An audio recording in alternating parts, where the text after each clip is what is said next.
மக்களுக்கு விரோதமாக விவசாயிகளுக்கு கொடுக்கின்ற இலவச மின்சாரம் காங்கிரஸ் ஆட்சி காலத்தில் நடைமுறைப்படுத்தியதை மூடுவதற்கான வேலையை செய்து வருகிறார். மின்சாரத்துறையை தனியாரிடம் ஒப்படைப்பதையும் நாங்கள் எதிர்க்கிறோம். ஏழை எளிய மக்களே 300 யூனிட் மின்சாரம் பயன்படுத்தினால் அவர்கள் 1500 ரூபாய் மின்சார கட்டணம் ஒரு மாதம் கட்ட வேண்டிய நிலை ஏற்பட்டிருக்கிறது. ஆகவேதான் நாங்கள் தொடர்ந்து இந்த மின்சார கட்டண உயர்வை எதிர்த்து இல்லாமல்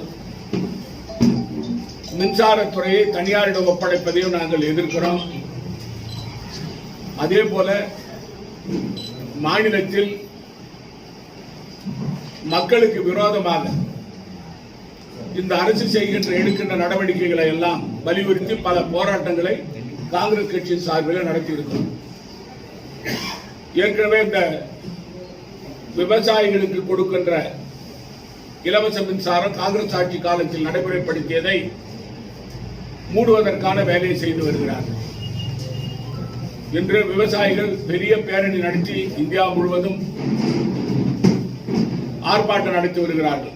குறைந்தபட்ச தொகை அவர்களுடைய விவசாய பொருட்களுக்கு கொடுக்க வேண்டும் என்றும் விவசாயிகளுக்கு சலுகைகள் வழங்க வேண்டும் என்று கோரி வருகிறார்கள். இந்த சூழ்நிலையில மின்சார கட்டண உயர்வு பொதுமக்களையும் பாதிக்கிறது, விவசாயிகளையும் பாதிக்கிறது.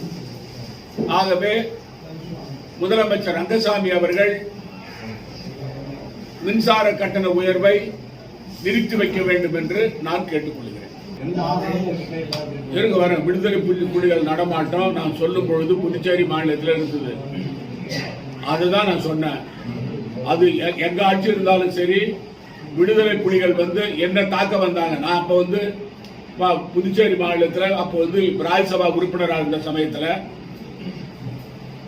நான் அந்த சமயத்தில் என்னை தாக்குவதற்கு முயற்சி செய்தார்கள். அதுக்கு பிறகு உங்களுக்கு தெரியும், அந்த தமிழ் அமைப்புகள் ஒருங்கிணைந்து என் வீட்டுக்கு குண்டு வச்சாங்க. அதனால நான் தவறான தகவலை சொல்லல. குண்டு வச்சு இப்ப அந்த சிறையில் இருக்கிறாங்க 6 பேரு. பைப்பு குண்டு வச்சு என் வீட்டுல. நான் ஏன் தவறான தகவல் சொல்றேன்? அதாவது காங்கிரஸ் கட்சியில இருந்தாக்கா ஒரு வார்த்தை, மாற்று கட்சிக்கு போயிட்டா அப்படியே நாக்க மாத்தி பேசுறது நான் கிடையாது.